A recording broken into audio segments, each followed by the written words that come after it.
Hello and नमस्कार my YouTube family.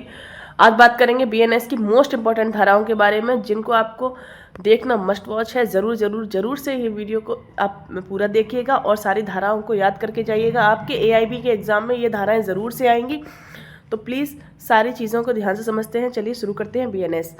तो इसमें क्या थी कि जो पुराना आईपीसी था हमारा, उसमें 511 धाराएं थी, और लेकिन अभी 558 धाराएं हो गई हैं। और जो पुराना आईपीसी था उसमें 23 अध्याय थे, लेकिन इनकी संख्या घटकर जो है 20 अध्याय हो चुके हैं।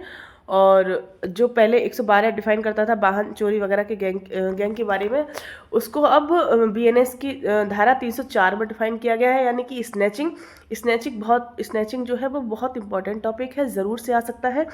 तो स्नैचिंग में क्या होता है कि मोबाइल छीनना, बैग छीनना और चेन वगैरह की खींचना, ये सब चीज़ क्या है वो स्नैचिंग के अंदर कवर हो जाती हैं। इसमें 3 साल तक की जेल का प्रावधान है। और दूसरा टॉपिक है हमारा मॉब लिचिंग जो है वो धारा 103(2) के अंदर आती है।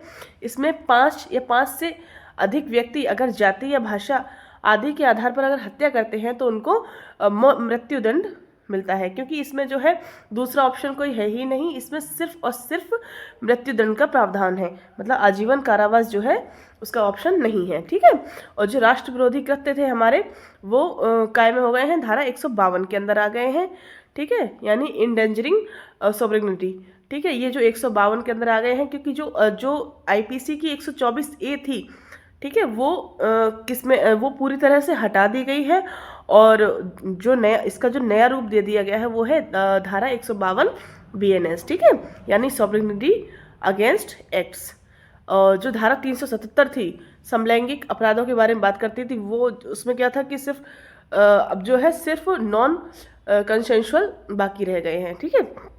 और जो सजा में मतलब दंड में जो प्रमुख बदलाव हुए हैं, ठीक है, जो मेन चेंजेस हुए हैं, अब उनके बारे में बात करेंगे, ठीक है। तो ये थी जैसे कि जो हत्या थी, आईपीसी की जो धारा 302 थी वो आजीवन कारावास या फिर मृत्युदंड के बारे में बात करती थी, वो वही है। लेकिन मॉब लिचिंग में क्या है, मृत्युदंड को अनिवार्य बना दिया गया है। इसमें जो है आजीवन कारावास का ऑप्शन नहीं है, ये 103(2) में कहा गया है। और जो मतलब आतंकवाद से अगर मौत होती है तो इसके लिए अलग लॉ लगेगा, ठीक है। और जो अब क्या में है, ये 111 के अंदर आता है। इसमें मृत्यु या फिर आजीवन कारावास का दंड दिया गया है, ठीक है, जिसमें कि संगठित अपराध से अगर हत्या होती है तो उसके लिए अलग धाराएं हैं। और 109 में है मौत या फिर आजीवन बलात्कार, ठीक है, मृत्यु या फिर आजीवन आजीवन कारावास, ठीक है। और जो बलात्कार था वो 376 में कहा गया था, मतलब 376 डिफाइन करता था, उसमें 7 साल की सज़ा दी गई थी, मतलब 7 साल का आजीवन कारावास था, वो बिल्कुल वही है। लेकिन अगर 12 साल से कम उम्र की बच्ची के साथ मतलब रेप किया जाता है तो क्या है, 20 साल का आजीवन कारावास या फिर मृत्युदंड की सज़ा का प्रावधान है, ऐसा कहा गया है धारा 65 बीएनएस में, ठीक है। और पहले था कि 376 DB में कहा गया था कि अगर 16 वर्ष से कम की महिला के साथ में अगर मतलब रेप होता है तो वो उसको आजीवन कारावास की सज़ा दी जाएगी। तो ये अब बीएनएस की धारा 70 में कहा गया है कि उसको आजीवन कारावास या फिर मृत्युदंड का दिया जाएगा, ठीक है। और जो धारा 6 है उसमें नई परिभाषाएं जोड़ दी गई हैं, और सबसे ज़्यादा इम्पोर्टेंट है इसमें से कम्युनिटी सर्विसेज, ठीक है। कम्युनिटी सर्विस जो है वो पहली बार सज़ा के रूप में दी गई है, मतलब आईपीसी में इसका प्रावधान नहीं था।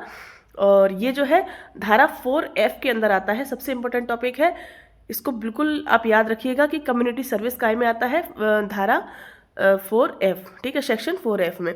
इसमें क्या होता है कि 6 जो है अपराध बताए गए हैं, 6 छोटे अपराध बताए गए हैं जिनमें कि कम्युनिटी सर्विस की सज़ा दी जाती है, जैसे कि 5,000 से कम की चोरी या फिर ड्रंक एब्यूज़, यानी कि शराब पी के गाली वगैरह देना, ठीक है, सामान्य इरादा वगैरह। और ये सामान्य इरादा जो है वो 3-5 में डिफाइन किया गया है दोबारा से।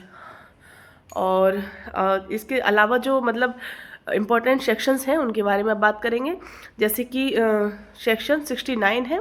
सेक्शन 69 में क्या होता है कि कोई भी व्यक्ति अगर शादी का झूठा वादा करके सेक्स करता है तो उसको धोखाधड़ी माना जाता है, और 10 साल तक की उसको सज़ा दी जाती है, ठीक है, 10 साल तक जो है दंड दिया जाएगा।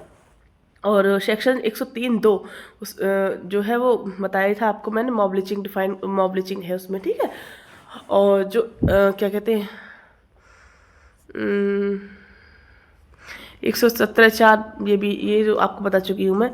और 124 जो है वो हिट एंड रन को डिफाइन करता है, इसमें 7 साल तक की सज़ा दी गई है, ठीक है। और जो 318 है वो चीटिंग को डिफाइन करता है, मतलब चीटिंग के बारे में बात करता है। और धारा 351 जो है वो क्रिमिनल इंटिमिडेशन के बारे में बात करता है। और धारा 356 ए जो है वो डिफेमेशन की बात करता है। और धारा 219 जस्टिस को डिफाइन करता है। और जो धारा 69 है वो डिसेप्शन फॉर सेक्स के बारे में बात करेगा। और जो धारा 101 है वो कल्पेबल होमिसाइड की बात करता है, इंक्लूडिंग फोर्टिसाइड, ठीक है। और धारा 103(2) मॉब लिंचिंग के बारे में बात करता है। और धारा 109 ऑर्गेनाइज्ड क्राइम की बात करता है। धारा 111 टेररिज्म की बात करता है। धारा 112 पेटी ऑर्गेनाइज्ड क्राइम की बात करता है। और इसके अलावा धारा 124 हिट एंड रन की बात करता है। धारा 152 सॉवरेनिटी एक्ट्स के बारे में बात करता है। धारा 304 स्नैचिंग की बात करता है। धारा 303 थेफ्ट के बारे में बात करता है, ठीक है। और धारा 318 शायद मैं आपको बता चुकी हूँ, 318 चीटिंग की बात करता है। और फिर है 351, फिर से वही है कि 351 जो है क्रिमिनल इंटिमिडेशन की बात करता है, ठीक है। और इसके अलावा आप सभी के लिए ऑल द बेस्ट। AIB के एग्ज़ाम में सबसे इम्पॉर्टेंट चीज़ ये है कि आप जो है इंडेक्स को बिल्कुल ध्यान से रट करके जाएं, इंडेक्स की एक एक चीज़ को पढ़ करके जाएं। उसके आगे जो पेज नंबर लिखा होता है उससे आपको जल्दी से जल्दी पकड़ में आ जाए कि ये जो है आंसर इसका कहाँ लिखा हुआ है। जैसे कि सपोज़ कीजिए कि किसी चीज़ का दंड पूछा है, तो आप जो है उसके आगे पेज नंबर लिखा होता है उसको आगे उसको देख सकें, ठीक है। तो इन पॉइंट्स को आप पहले ही कोशिश कीजिए कि पढ़ लीजिए और उनको हाईलाइट कर लीजिए, मतलब अपने द्वारा हाईलाइट कीजिए। एग्ज़ाम में आप मतलब करके जाएंगे ज़्यादा रंगापोती तो उसको चीटिंग माना जाएगा, इसलिए आप जो है अभी से तैयारी करना शुरू कर दीजिए। और बाकी all the best, thank you.